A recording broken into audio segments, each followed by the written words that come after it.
Welcome to Nobody Drives. Like, subscribe, and comment for more. Let's start. Imagine it's 1989, you're used to Batman driving a colorful boat with red pinstripes. Then Tim Burton drops this piece of Gothic heavy metal on our heads. The Batmobile from Batman 1989 didn't just redefine superhero cars, it created its own zip code of cool. With its impossible proportions and industrial design, it was the darkest Batmobile ever, half weapon, half fever dream. Look at this thing. It's basically a jet fighter that decided to stop flying and start terrorizing the streets of Gotham.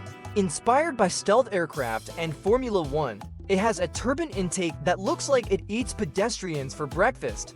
It shouldn't work as a car, yet here we are, 30 years later, still obsessing over it. And let's be honest, it was built around style, not logic.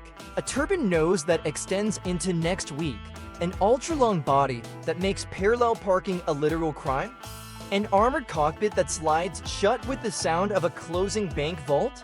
It makes zero practical sense, but on screen it was unforgettable. It screamed, "I'm here to kick," and look expensive doing it. Michael Keaton's Batman changed the game.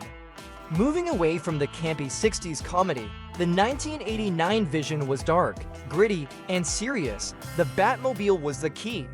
It wasn't a gadget-filled toy, it was a character. It was brooding, just like the guy in the rubber suit. This car became the blueprint for every modern movie car. Nearly every Batmobile that came after, from the Tumbler to the latest muscle car variant, owes a debt to this design. It proved that if you make a car look dangerous enough, logic doesn't matter. Its influence hasn't just survived. It has conquered cinema. Thanks for watching Nobody Drives. Like, subscribe, and see you next time.